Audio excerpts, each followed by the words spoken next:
Welcome to the Center for Urban Engagement's second lecture of the year. My name is Christiana. I direct the Center for Urban Engagement, or CUE, an academic center at Wheaton College, which exists to promote just, sustainable, and flourishing urban communities through the academic study of cities and the transformational experiences of urban life. The research of tonight's invited speaker, Dr. Andrew Sandoval-Strausz, furthers a key interest in CUE, understanding the processes and people who shape our cities, and the ways that policy decisions, economic investments, and cultural practices produce cityscapes of opportunity in the midst of real and pressing challenges.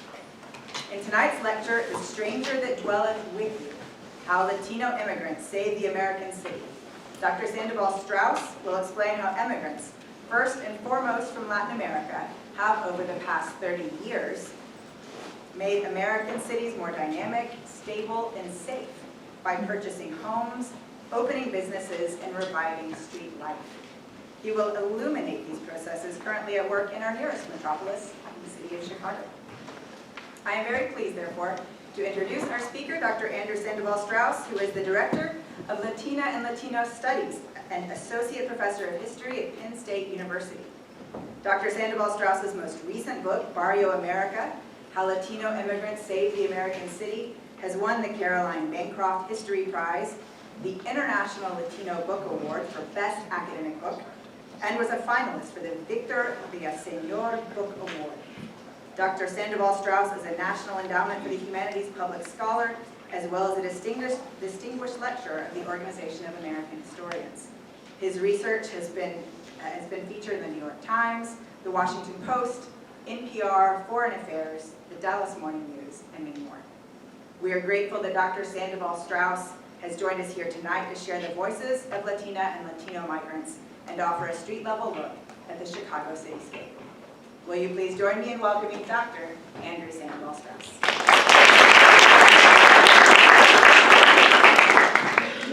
Hi everybody, and thank you very much for coming out tonight. So when I first sat down to write this lecture, I thought I'd start with a joke. And then I thought about it a little bit more and decided that that'd be a terrible idea because comedy is the most difficult of all genres. But if I had gone with a joke, I probably would have started with the classic and a little bit corny opening, right? A Jew, a Christian, and a Muslim walk into a bar. Maybe not a bar, right? Maybe an inn or a public accommodation. The setting is not really important. What is important is that for all three, their religious traditions would have taught them that they should be welcomed. Because it is unmistakably the case that in all three Abrahamic religions and in the Western faith tradition, people are commanded to be good to the stranger that dwelleth with you.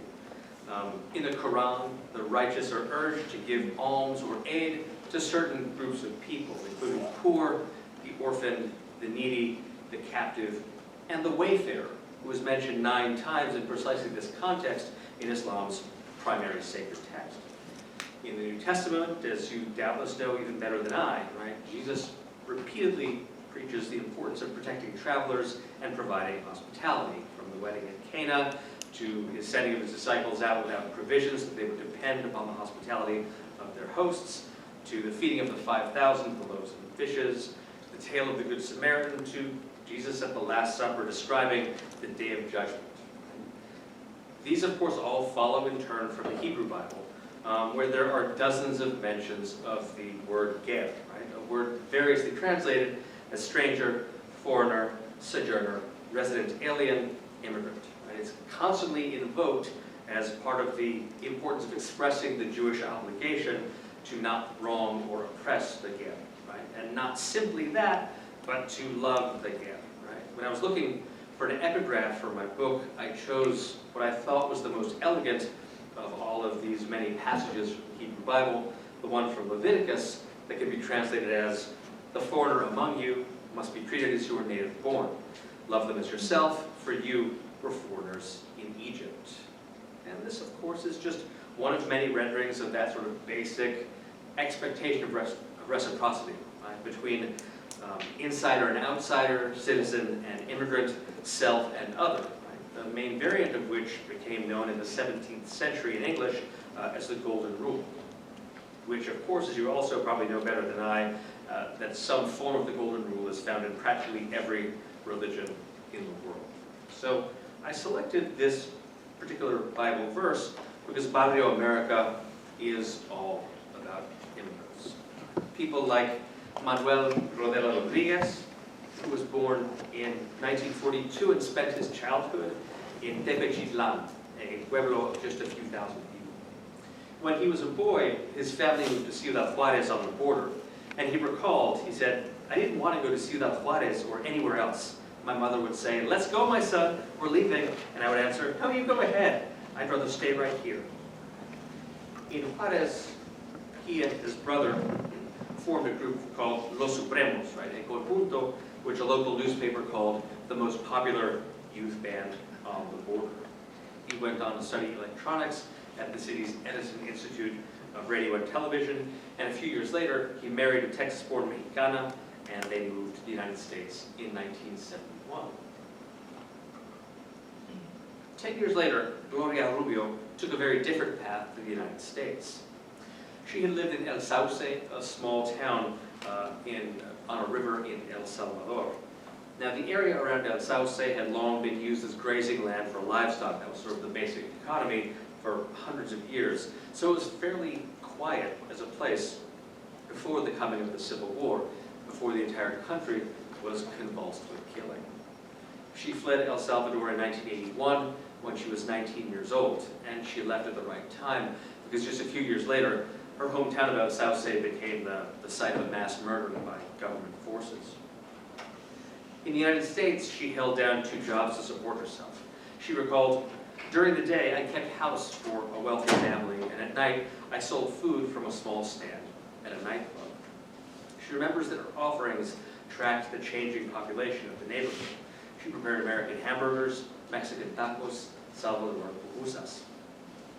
Now, Rodela and Rubio were just 2 of dozens of migrants that my research team interviewed between 2013 and 2016.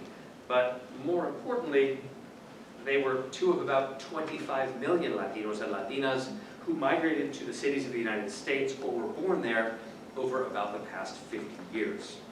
Now, these 25 million arrived exactly at the time when American cities needed them most, because it was a time when most American-born people were continuing to move out. If these migrantes had not come, a lot more American cities would look like those parts of Detroit, Michigan, or Gary, Indiana, or Youngstown, Ohio, that have unfortunately become the sad poster children of urban decay, whose abandoned homes, shuttered factories, ghostly office buildings, and empty schools we know from books of ruins photography like this. Now, these Latin American and Latino families, along with millions of immigrants from other regions, right? I want to emphasize that my research is on Latinos primariamente porque hablo español. If I could speak Cantonese, or Mandarin, or Korean, or Yoruba, or Arabic, or Creole, I might have done a different study, but I'm focusing just on about the half of all immigrants that have been Latino. So all of these groups together managed to solve one of, or I should say, were really indispensable in solving one of the biggest problems of the 20th century United States, right, the urban crisis. So what I'd like to do today is to highlight some of the main themes that I work with in Barrio America, one of which is the tremendous benefits that we have enjoyed as a nation when we have welcomed, as we should, these foreigners, these wayfarers, these immigrants, these outsiders. So let's begin by remembering what the urban crisis actually was. Broadly speaking, it was a period of about 40 years when cities were losing population, losing businesses, losing jobs, facing fiscal emergencies, and rapidly rising crime. These were years when people would go to work in the morning and see panoramic views of abandoned neighborhoods, and then go home, turn on the evening news, and see story after story about violent crime in their city, with sort of each attack and each killing seeming just more senseless than the one before. And indeed, violent crime was certainly the most high profile of the symptoms of the urban crisis. Various measures of criminality had risen markedly from the 1960s to the 1980s. So broadly speaking, in this period, homicides doubled, property crimes triple, assaults of various kinds more than quadruple. So just to give you some particular examples, at the peak of the crime wave, which came in 1991 during the sort of crack cocaine turf wars, in Chicago there were 943 homicides, in Los Angeles there were 1,025 homicides, and in New York City there were 2,245 homicides, which if you do the math is 6 homicides every day. Sort of imagine yourself as a police detective trying to clear that docket of 6 new people being murdered every single day. Now, in this same period, cities were losing residents rapidly. So between 1950 and 1980, Detroit lost 35% of its residents, Cleveland lost 37%, and even some of those smaller cities, like Youngstown, Ohio, and Wheeling, West Virginia, each lost about 30% of their total populations. At the same time, deindustrialization and suburbanization meant that cities were losing millions and millions of jobs in areas where labor unions were strong and wages were high. So just to take our neighboring municipality of Chicago as one example, Chicago hit its peak manufacturing employment in 1948, but over the subsequent 30 years, it lost half of all those jobs. And there are plenty of other cities in the industrial belt that I could have used to illustrate that sort of same process of deindustrialization and job loss. So as a result, some of the nation's best informed people looked at these conditions, saw them getting worse every year, and a lot of them came to the logical conclusion that the era of the big American city had simply come and gone. Now, if we just set aside the statistical approach for a moment to get a sense of how people imagined the city, right? You had that sort of same kind of vibe throughout the culture. Because the movies, for example, reflected a sense of a grim present and a bleak future for urban America. So Clint Eastwood's Dirty Harry from 1971 showed the citizens of San Francisco beset by armed robbers and terrorized by a serial killer. The 1981 film Fort Apache, the Bronx, described the borough of my birth, I should add, as a place where, quote, even the cops fear to tread. And perhaps in response, the 1987 movie RoboCop described Detroit as a place so violent that it could only be patrolled by an armor-plated machine pistol-wielding cybernetic police officer. But I think it was the 1981 movie Escape from New York that offered the most creative prognosis for the urban crisis. Now, the movie took place in the future, right? 1997. The island of Manhattan has been abandoned by a civilian population, and it's been converted into a maximum security prison in which every inmate has a life sentence, and inside there are no prison guards, there's no law and order, there's just a desperate scramble for survival. So again, right, underlying all of these movies and many others from the era was this widespread sense that big cities were simply doomed. If you wanted to pick one neighborhood that really sort of represented the fate of urban America in this period, the South Lawndale area on the west side of Chicago would probably be a pretty good choice. South Lawndale, which is now called Little Village or La Quinta, was an old immigrant neighborhood of people from places like Poland and Bohemia, with others from Central and Eastern Europe who followed Germans in that sort of successive migration to the area. They found work in some of the big local factories. The most important employers were International Harvester and Western Electric, and they found inexpensive homes in which they could live. Now, despite these advantages, South Lawndale actually began to lose population in the 1920s, quite likely as a result of the severe immigration restrictions that had been imposed by the National Origins Act of 1924. So going forward some decades, right, at the height of the urban crisis in 1990, the writer Stuart Dybek published a collection of stories called The Coast of Chicago that were set in the South Lawndale neighborhood where he had grown up as a boy. He described an area long past its prime. As he wrote, residents walked past block-length gutted factories, past walls of peeling multicolored doors hammered up around flooded excavation pits, hung out in half-boarded storefronts of groceries that had shut down when they were kids, dusty cans still stacked on the shelves. 2 years later, and 900 miles to the south, another community was sort of pressed into service as an example, as a symbol of urban decay. In 1992, Texas Monthly Magazine hired the Gonzo journalist Grover Lewis to write a feature article about Oak Cliff, the South Dallas neighborhood where he had grown up also as a boy.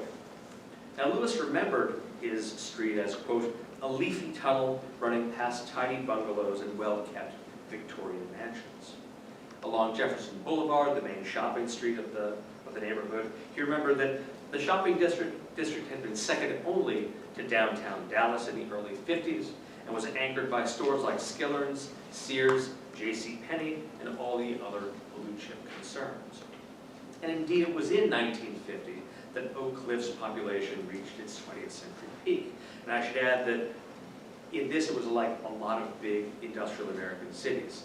Chicago, Detroit, Buffalo, Pittsburgh, Cleveland, St. Louis, all of these cities hit their peak population in 1950 and then began to decline. Now, to be clear, let's say that Oak Cliff was not good for everyone.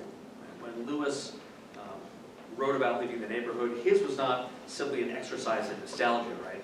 On the contrary, the title he gave the piece was Farewell to Cracker Eden. And indeed, his opinion was well-founded because when the civil rights era rolled around, Oak Cliff was caught up in the city's numerous episodes of white resistance to integration that included everything from white mobs throwing firecrackers onto newly moved-in black families' lawns, setting off dynamite after hours in their stores, burning crosses in their yards. So this was Texas in the 1950s and 1960s. And then when it became clear that this was not going to stop, the migration of black people into the neighborhood, it was followed by a wave of departures to North Dallas and to the suburbs. As a result, the neighborhood, like so much of urban America, suffered 3 decades of population loss. So when Lewis revisited the area in 1992, he wrote the following description. He wrote, "The devastation was total. An entire neighborhood sunk in rot.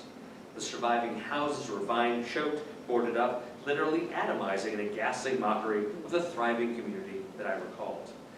I groped for terms to encompass the scope of the disaster.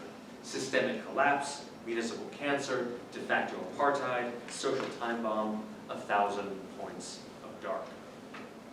So again, when Lewis looked at Oak Cliff, all he could see was the urban crisis, and all he could focus on was all the classic indicators of big city pathology.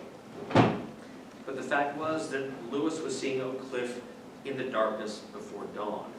By the time he wrote, a huge influx of mostly Mexican and Salvadoran migrants had already set the neighborhood growing again. In fact, it was growing even faster than Dallas as a whole. By 1990, Oak Cliff was home to 53,000 Latinos, mostly Mexican-born people, and also to 11,000 African Americans, so it also integrated at the same time. And thanks to both of these groups, the neighborhood had enjoyed its first significant population gains since the 1940s.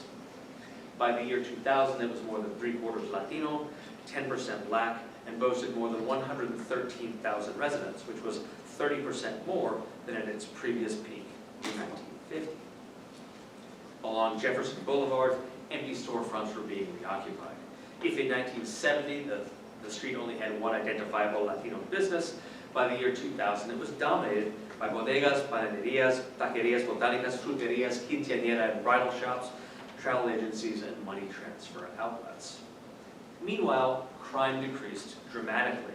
Citywide, the homicide rate fell to barely more than 1/4 of its peak, from more than 500 homicides in 1991 to only 133 20 years later, when the city had a lot more people in it. In Oak Cliff specifically, I was able to work with a sociologist, my old employer at the University of New Mexico, to use data from the National Neighborhood Crime Study to show that the crime rate was statistically significantly lower in areas with more Latino migrants and sort of more so there than in other economically similar areas of the city. So it was no wonder that by the mid-2000s, the city's leading newspaper was celebrating Oak Cliff as what it called the Latino downtown Dallas. Now, much the same was happening in South Lawndale. The actual population total was stable between 1960 and 1970, but its 59,000 people were now more than one-third Hispanic. In other words, without them, it would have suffered population loss, even worse than Detroit's in its sort of worst decade of decline. The neighborhood grew to more than 70,000 people by 1980, more than 80,000 by 2000, at which point it was about 83% Latino and 13% African American. The 26th Street corridor became the main shopping boulevard for a huge Mexican diaspora of between 1 and 2 million people all around the Great Lakes. And pretty soon, trained Chicago business found that it was the most economically active corridor in the city, besides the magnificent mile up there on Michigan Avenue. Home values doubled between 1990 and 2000, and everybody from journalists to sociologists to elected officials began to celebrate Little Village for its community vitality and active street life, culminating with the mayor celebrating the area's residents in 2013 as what he called the soul of the city.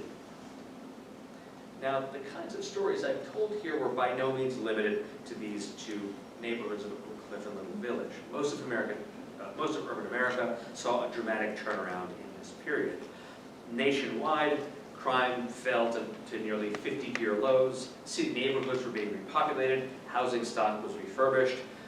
So much so that over time developed sort of into its own problem. After all, the biggest issue in most cities today is no longer empty neighborhoods and abandoned properties, but instead the effects of gentrification, especially a severe shortage of affordable housing for working people. Now, there are a lot of reasons for the improved condition and prognosis for America's cities, and these include the managerial requirements of global capitalism, the proximity benefits of knowledge-intensive sectors of the economy, and even the rise of the historic preservation movement, among others. But underlying and preceding all of those, I argue, is immigration, right, with Latinos the single largest group of new Americans. So the question then is, how do they do it, right? How do these immigrants, people who earned limited incomes, were socially marginalized, politically demonized, and many of whom were in fact undocumented, how do they manage to revitalize so much of urban America? Now, it's really important to focus here on working class Latinos and Latinas because the most widely read explanations for this transition from urban crisis to urban renaissance have centered on people, frankly, with a lot of money, right? The creative class, the yuppies, the hipsters, the globe-trotting techno wizards. Now, this is a position most commonly associated with Richard Florida's 2002 smash hit book, The Rise of the Creative Class, which emphasized the centrality of the highly educated, highly trained, white-collar worker as the key to urban revitalization. You saw that sort of city managers and planners in the early 2000s walking around with this book under their arm or in their hands just all the time. I'm just realizing with this audience, like they often called it like the Bible of urban revitalization, and so with apologies, but that was the language they used. But interestingly, some of the same underlying assumptions that undergirded the rise of the creative class also undergirded some of the more explicitly Marxist approaches to urban revitalization, including the one most clearly associated with Saskia Sassen, the University of Chicago and Columbia sociologist of tremendous renown, right? So what this is like the Janus face of a narrative centered on the very well-to-do, right, on the most privileged urbanites. They're both essentially variations on a story of, it's a grand narrative of modernizing capital, right? It begins with large-scale economic restructuring, continues with cities becoming the sort of nodes of command and control. The next step there is that white-collar workers and executives and professionals move into the cities, and only then are migrants from the global south brought in to babysit their kids, clean their houses, and empty their wastebaskets. I'm not exaggerating here. That's pretty much a paraphrase of the introduction to Saskia Sassen's brilliant but flawed cities in a global economy. Now let me emphasize, this is not untrue, right? Like Sassen and Florida have some key things right, but that's not exactly how it happened, and who moved where when is really essential here. So my argument is that the Latino population really started growing earlier and started growing in different places, and that it really laid the foundations in a number of ways for an even possibility of professional people to move back to the city. There are a couple of ways to explain how this works. One is sort of more quantitative. I can get back to that in the Q&A. I've got like graphs and whatnot. But for this presentation, I wanted to really focus on the qualitative aspect of what happened by looking at the kinds of everyday landscapes that these Latin American newcomers created in U.S. cities. This is also where I'm going to show that this was a transnational process, right? That these cities were joined by money migration and reinvestment with a number of places, especially in rural Mexico and rural Latin America. So the sort of important sequence then is that this entire revitalization is a process that began in Latin America and only in later decades came to include the United States.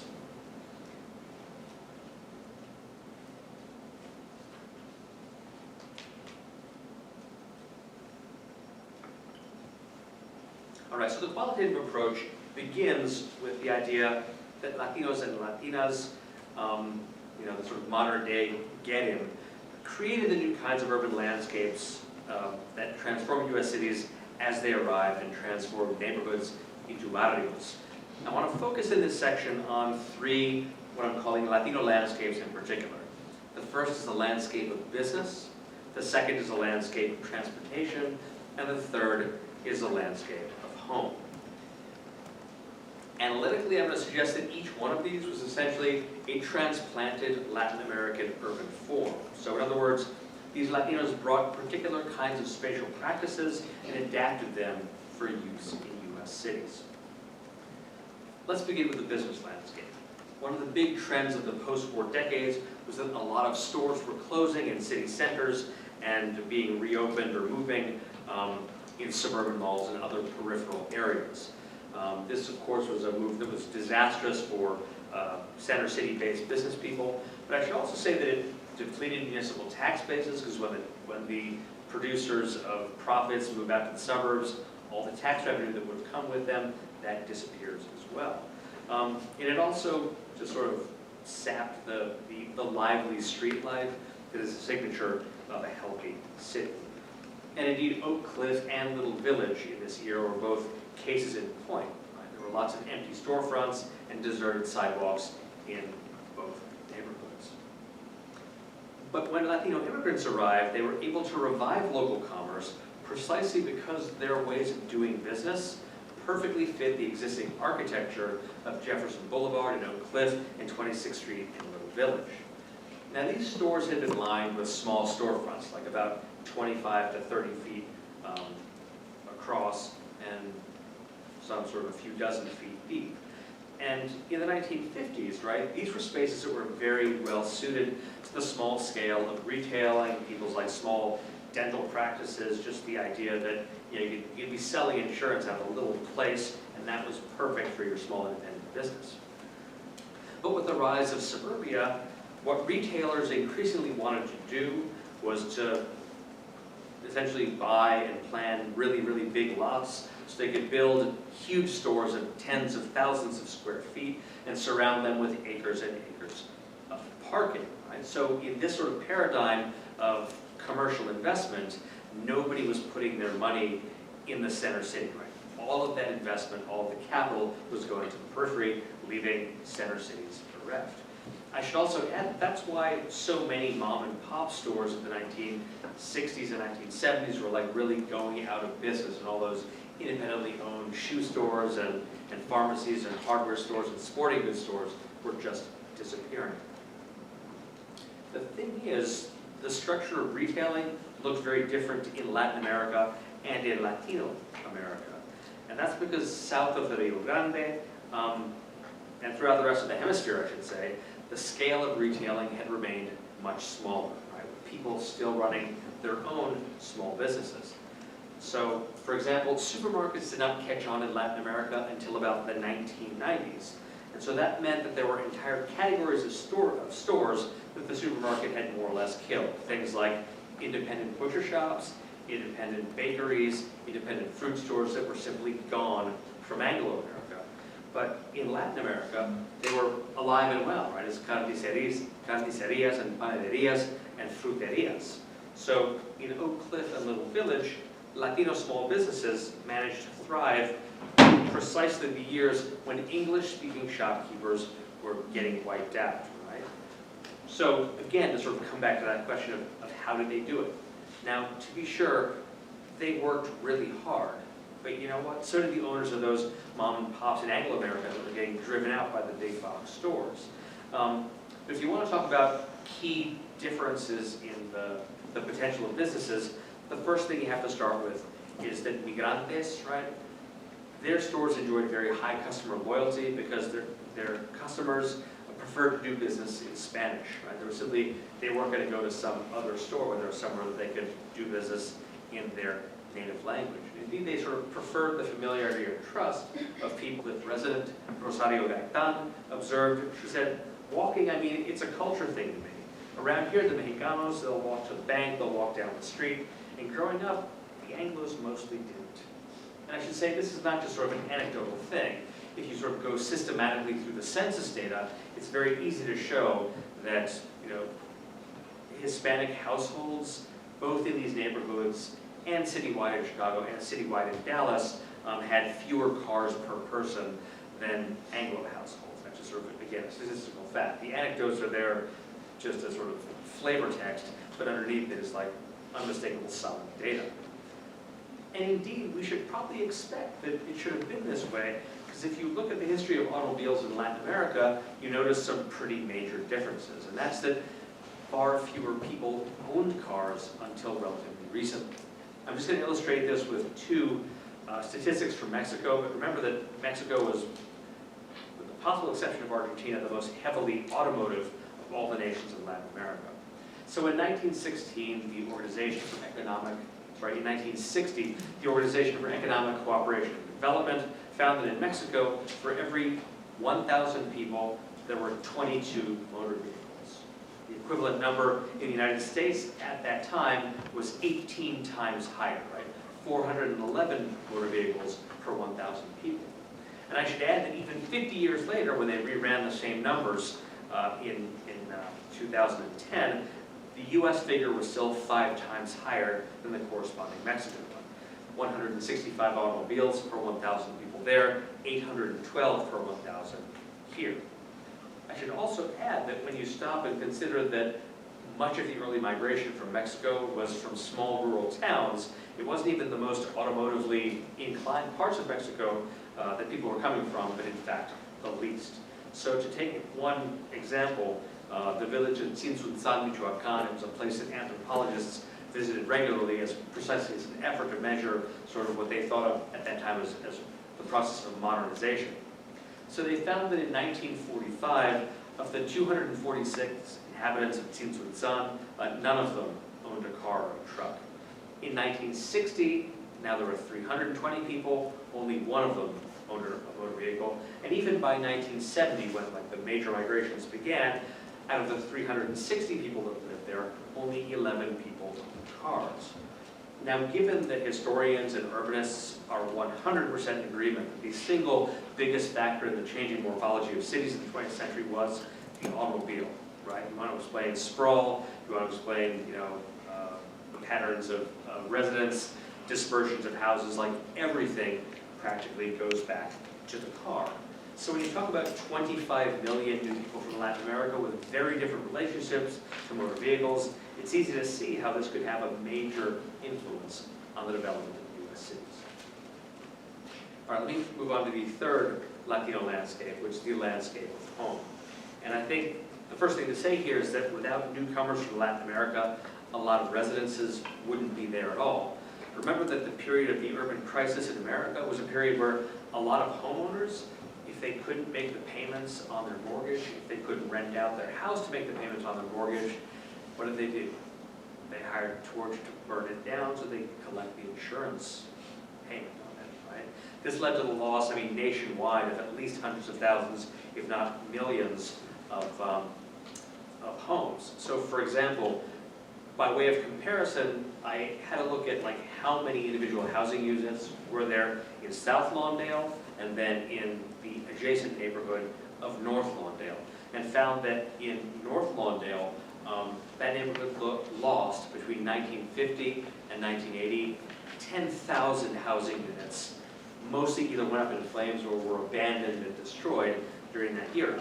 In South Lawndale, there was no change in the number of housing units, right? So just the sheer presence of all of these people moving in and being willing to pay rent, buy the house, make the improvements, saves. Again, this is of course just one of the 77 neighborhood areas in just one city, Chicago, and that's 10,000 units right there. If you multiply that out across the city and the nation, you're almost certainly in the millions and millions of units that were saved.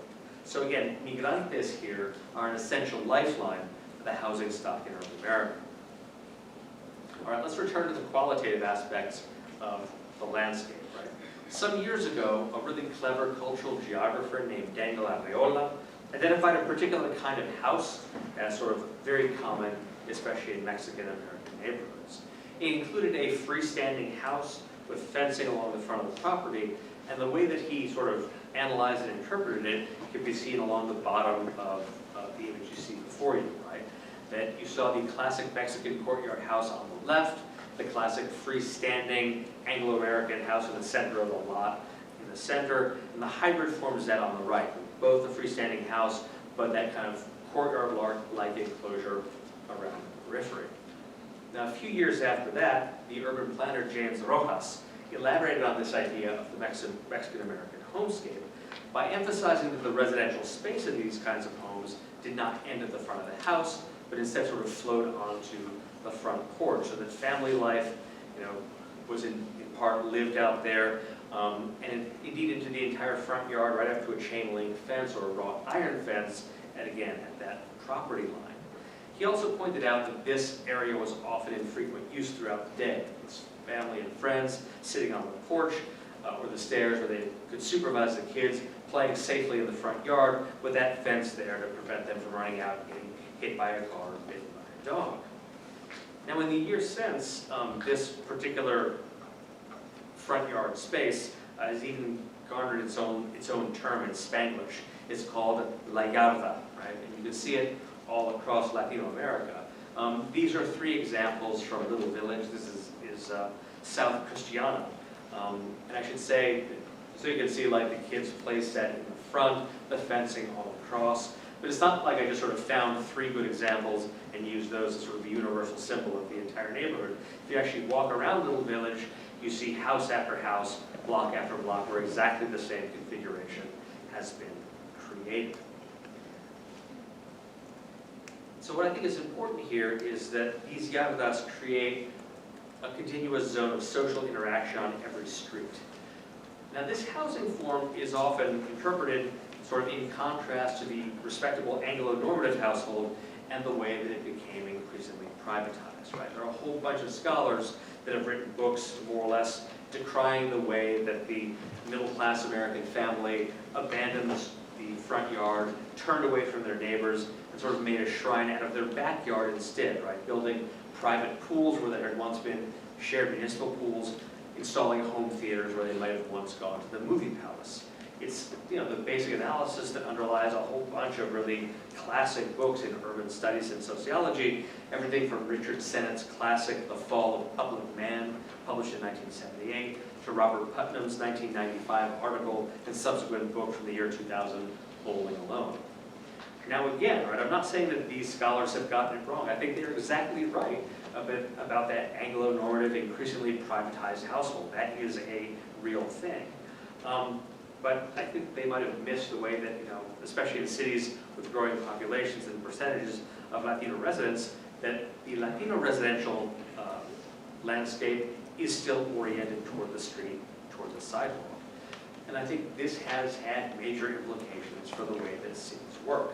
I spoke earlier about how crime dropped in Oak Cliff and in Little Village exactly in the same years that these Latino immigrants moved in.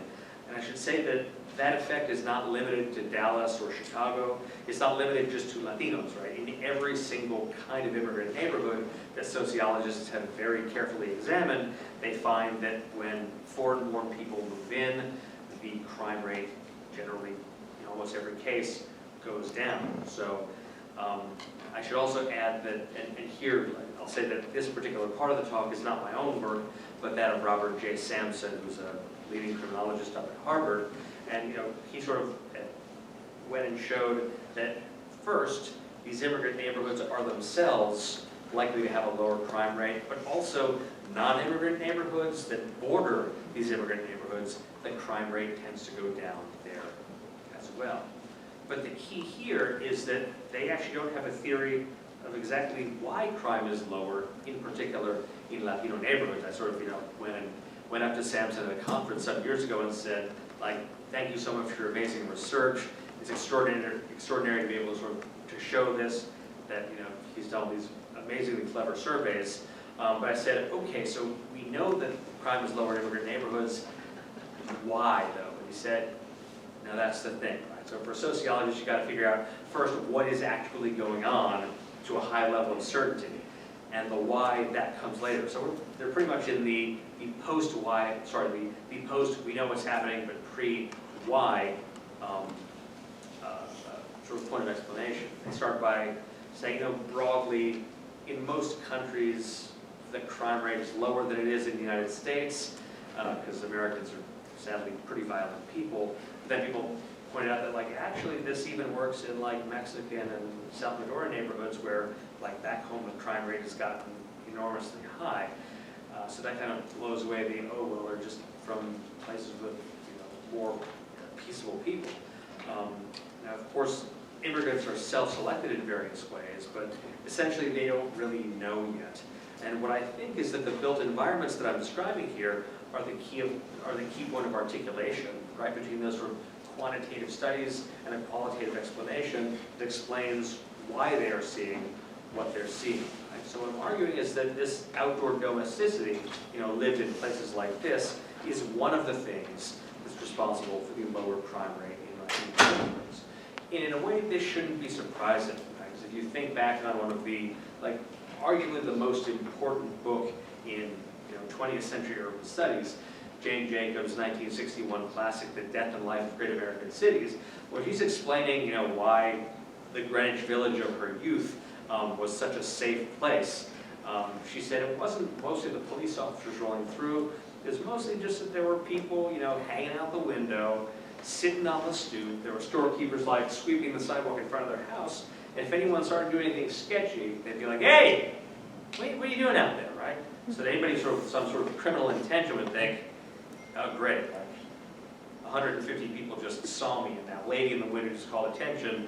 I'm going to get out of here rather than committing a crime. So that sort of idea of eyes upon the street is perfectly operable in exactly the same way, but different population, different neighborhood, same basic dynamic. Now, as much as this analysis depends upon a close look at individual house lots, I also want to emphasize that we have to look at the macro geographic scale to really understand what the processes were that bring urban America back. Little Village and Oak Cliff were just two examples of a huge number of key locations in a much broader process in which the Americas, North, Central, and South, became integrated through migration into a single, continuously functioning urban system. And that's sort of one of the basic claims of the book and of my article that preceded it. And so what I think we have to do is look at this system in a way that decenters the United States, right? Since we're here in the United States, we sort of have a way of looking at things. Like, obviously, we're the center of the universe, and everything else sort of happens, and we'll observe it from our own standpoint. But that tends to overestimate our own importance. Because if you look at this, in a sense, like as a view from space, what you see is that these migrantes, what they essentially did was they simply extended the range of their rural to urban migration so that it gradually included cities outside Latin America. It was only later on that the U.S. cities became part of the circuits of migration of the kinds of migrants I'm talking about.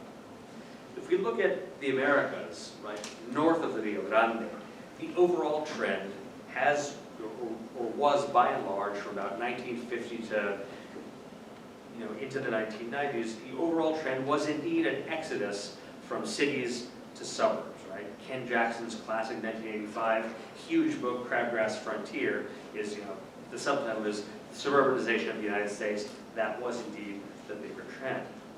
But if you look at the Americas south of the Rio Grande, it is precisely the opposite, because in those years, Latin America experienced the just sort of profound and dramatic period of just stupendous urbanization. The demographers Miguel Villa and Jorge Rodriguez in this collection, The Megacity in Latin America, estimated that between 1950 and 2000, about 250 million people moved to or were born in the cities of Latin America. So a total urban growth of 250 million people. And indeed, if you look at the histories and growth of individual cities, it's easy to see. So from 1950 to 2000, Mexico City goes from 3 million people to 18 million people. Lima, Peru goes from 645,000 to 7 million. Santo Domingo, Dominican Republic goes from 180,000 to 1.85 million. I think the thing to understand, though, is that this broad period of urbanization is very clearly divisible into two different phases. One, very rapid, the other still ongoing but not as fast.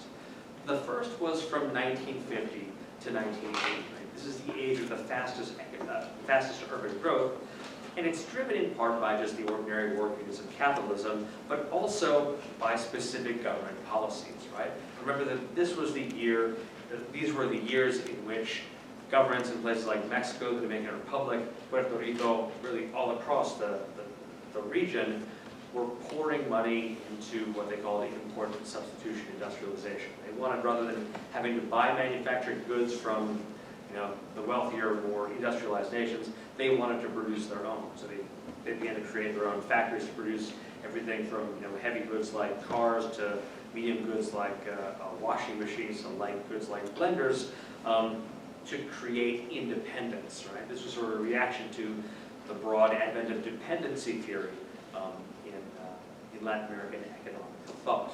So because they're pouring money into industry, a lot of that money flows right into the center of cities, because that's where the infrastructure of the electricity, of concrete, of raw materials, of population, largely already are. So in effect, in the same years that American policy is financing suburbanization, we are literally paying people to move out to the suburbs. In Latin America, they are paying people, or at least incentivizing them, to move into the cities. Now this went on until about the early 1980s, and that's when the advent of Los Chicago Boys, right? The sort of very free market, University of Chicago originated economists who said, no, actually that's not the most efficient way to do it.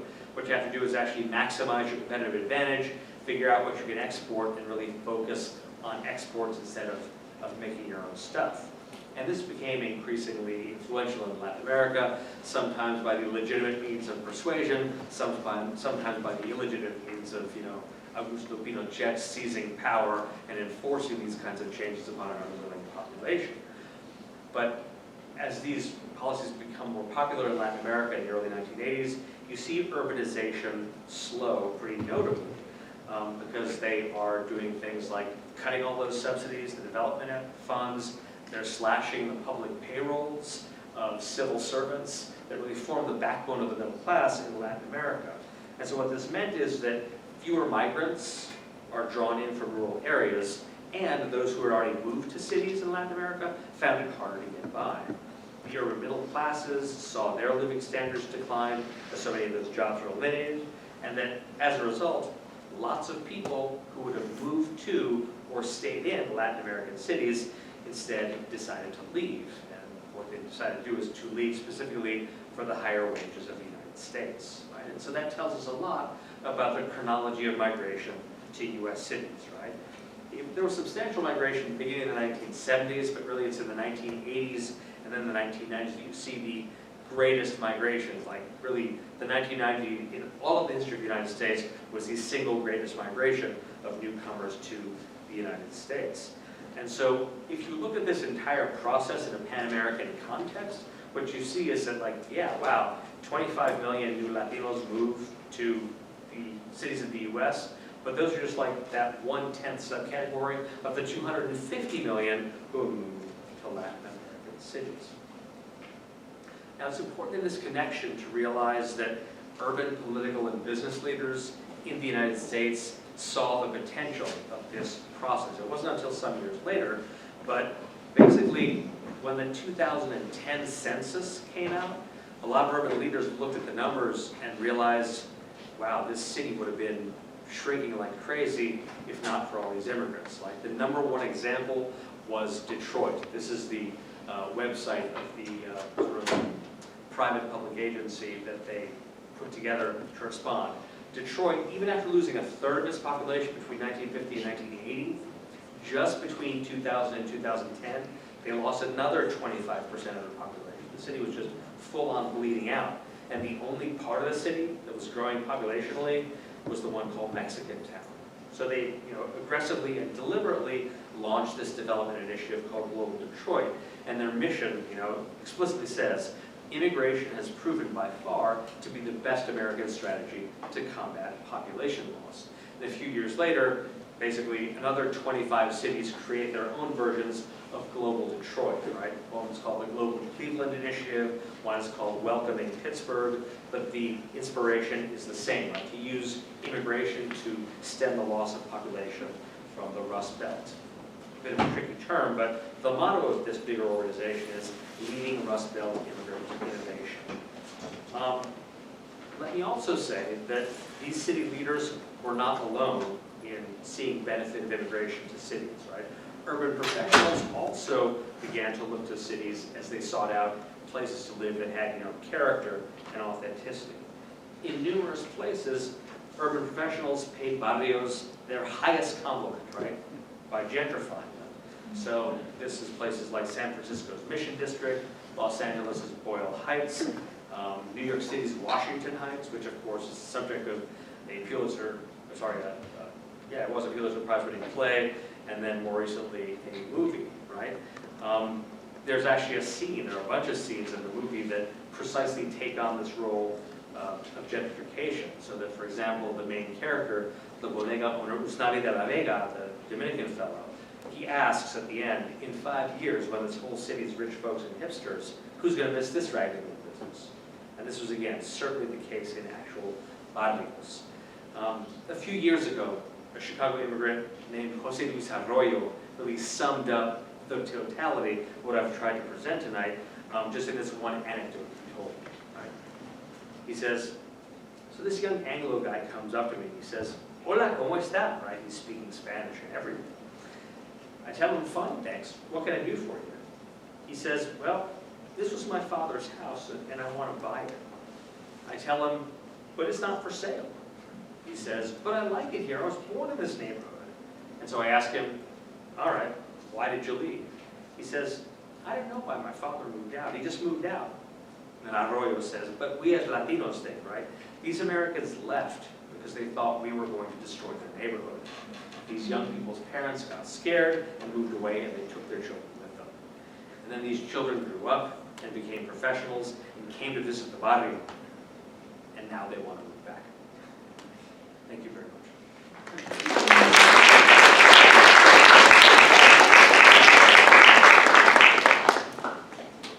Right, so I'm going to run the Q&A. At the end of the talk, we'll talk about a moment of like, oh my God, we have to ask a question now. So take a second if you need it. I'm ready for any questions you might have. Yes? Yeah. What aroused your initial interest in this topic? You seem extremely knowledgeable about it, and it's great to listen to. Basically, honestly, what I was doing was really just sort of translating what these migrantes already do themselves into a body of scholarly inquiry, right? So like individual groups of Mexicans and Salvadorans and Puerto Ricans and Dominicans already had a sense of like, yeah, we saved this neighborhood, but because they were not urban historians, they didn't sort of necessarily know the broader history of that what they were doing in their one little barrio was being repeated in thousands all across the nation. So I said, okay, okay, looking broadly at the history of US cities, there's this period of decline, a period of recovery, and one of the things that explains that recovery is these migrantes. And I was sort of driven to do that because the urban history that I was being taught was just about black people and white people. And that was the big story for a while. It really stopped being the big story in about the 1980s, and I was just sort of saying like, hey, these guys already know they're here, but they're part of something.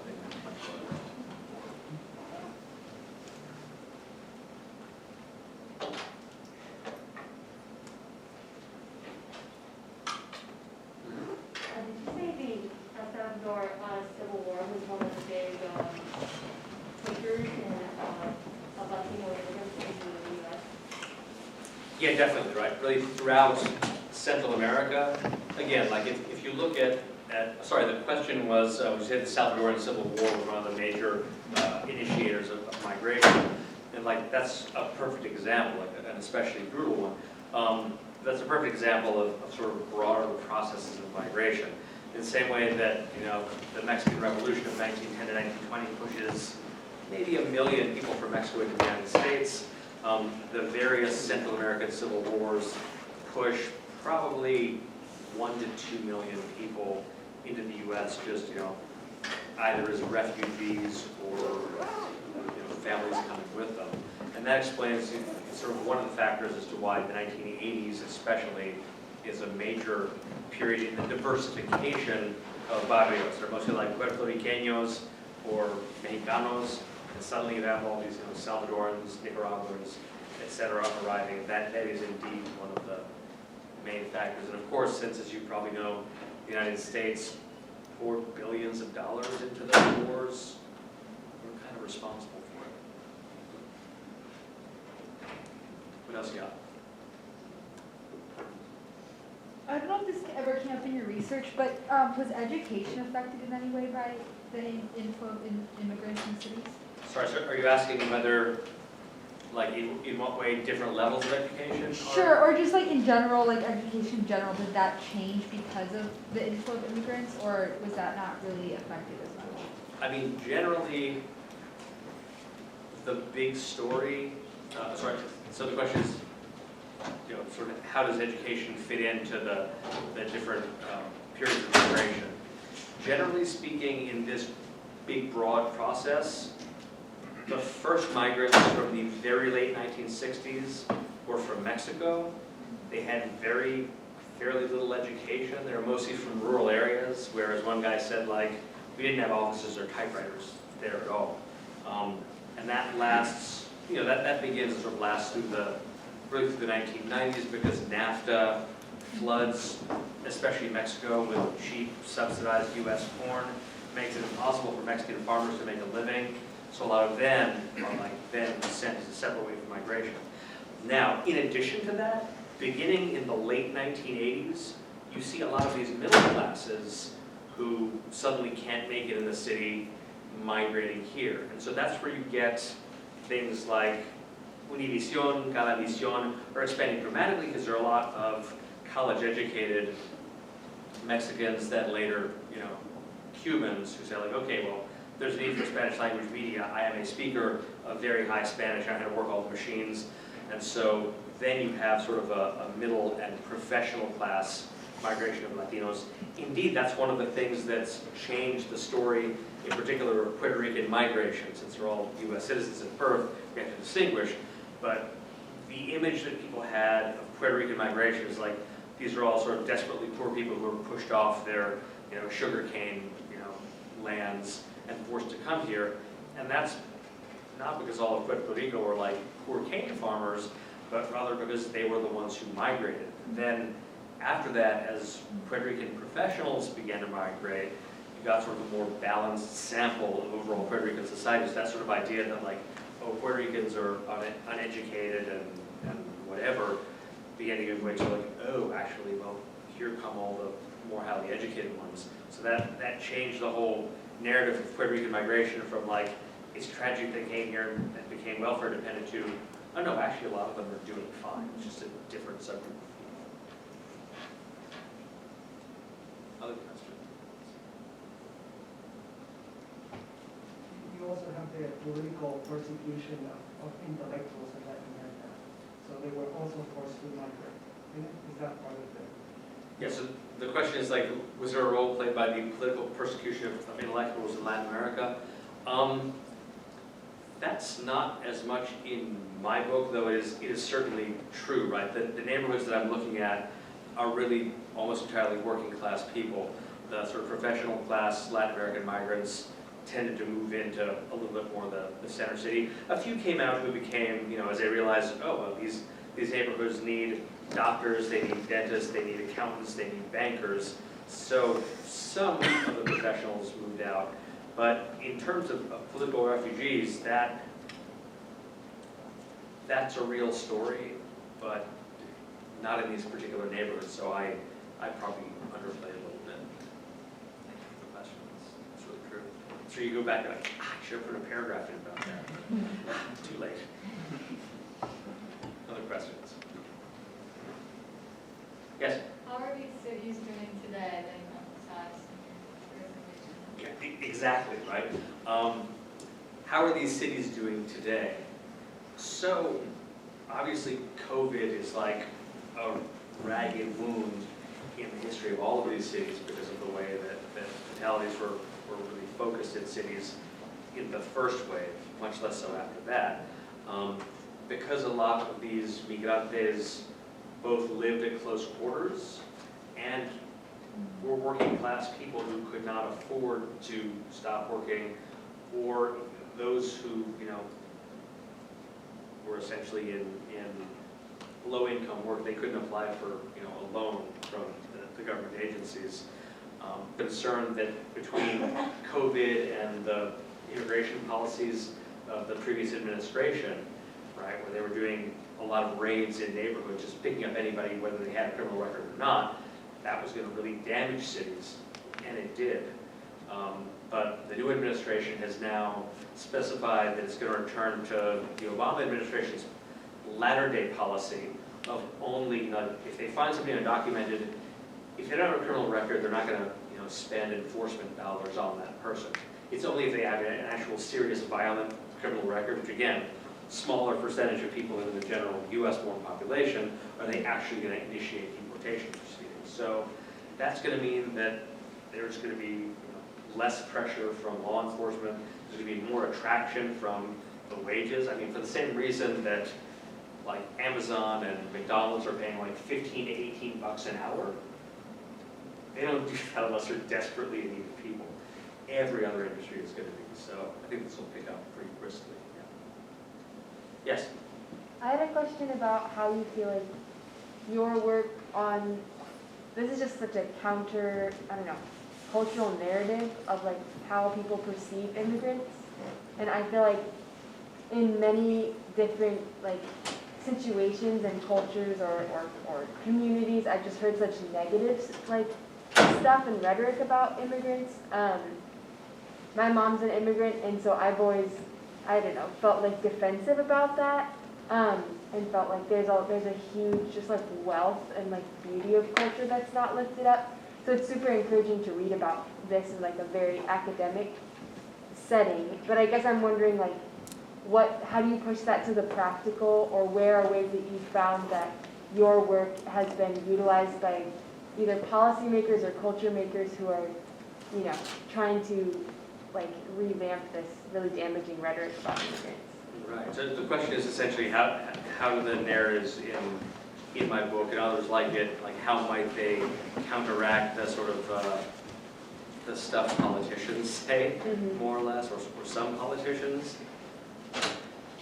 There have been sort of two phases in my approach to this. The overall message in this book and in my public presentations is to try to say to people who are nervous about migration, hey, good news, right? There's nothing for you to be afraid of. Relax. This has worked out really well, and the fears that you have about crime and the fears that you have about whatever are actually not borne out. So, you know, that's the good news. And for some people, they're like, oh, okay, super great. And there's another group of people who apparently like to be scared and outraged. right? They actually like the narrative of, oh, immigrants are going to come in and take your job and rob your house and change your culture or endanger you or whatever. And when somebody actually likes believing a threat narrative, it's hard to know what to do. I should say that there's an analog in this. There's a, I can't remember if it's an anthropologist or a sociologist who's been studying QAnon adherents. And the question there is like, what's the sort of payoff for them in believing something that makes them scared and angry all the time, and often costs them like friends and relatives, because if they get like really fully into the QAnon thing, they're like kids and cousins and just like stop talking to them. And it's kind of an interesting anthropological question. It's like, what's the payoff for believing in something that isolates and angers you? So yeah, there apparently is going to be a part of the population that is just scared about this. What I think it is important to remember is where they live, right? So if you look at, let's say, the electoral base of famous anti-immigrant politicians, it's not in cities where there are lots of immigrants. It's not in suburbs where there are a significant number of immigrants. It's mostly in rural areas where there are either none or just a very few. So the people with the most experience of and sort of sharing space with immigrants are the most sort of positive on immigration, which really cuts against the whole idea of, oh, right, like the whole anti-immigrant thing is, it's not really about racism, it's about economic competition. If that were true, then the people in most direct economic competition with immigrants would be the angriest. But that message has its most clear adherence in places where there's almost no immigrant competition.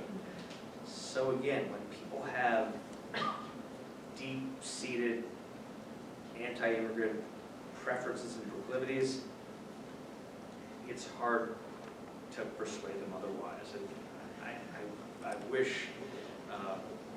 I or anybody else could figure out how to do this, but it just doesn't seem in the cards right now. Yes? I wonder if is the narrative of Barrio America true for cities and suburbs in the Pacific Northwest, or in the Mountain West, or in New England? Because I heard more about cities in other regions. Absolutely. The question is, so is the general story of Barrio America true of other places like in the Pacific Northwest? The short answer, yes, absolutely, right? In the last chapter of I guess maybe the last chapter of the conclusion of the book, I say, like, I've been telling you about, big center cities.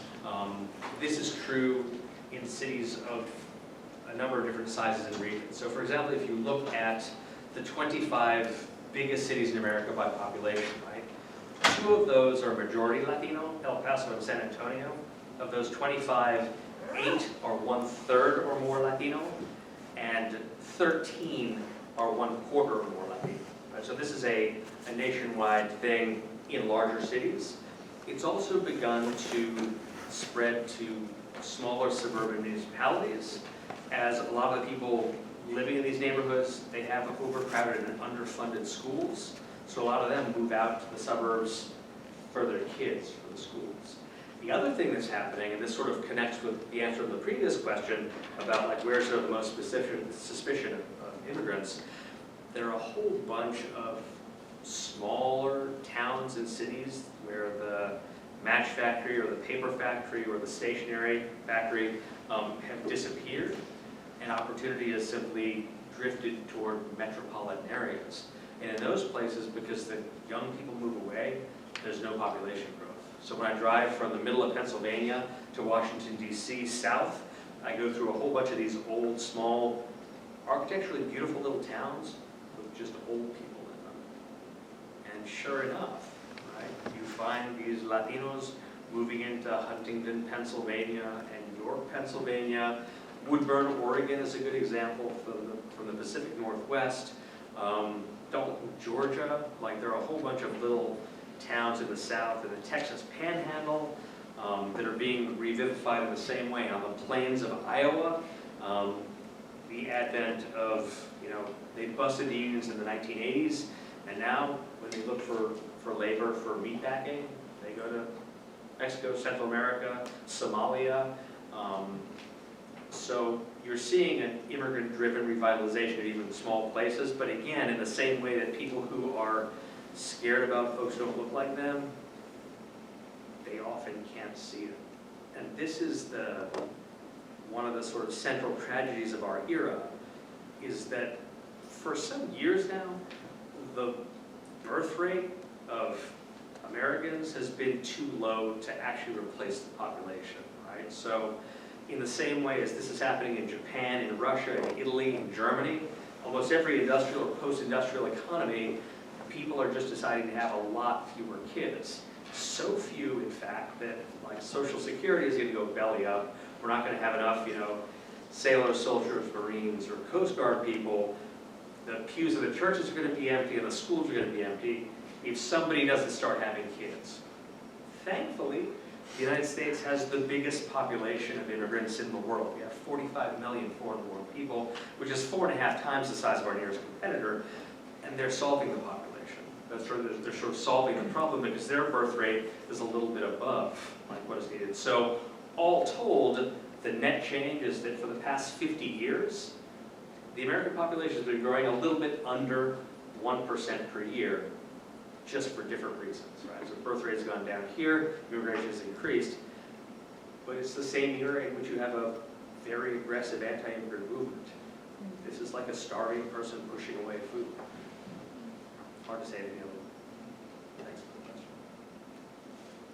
Good question.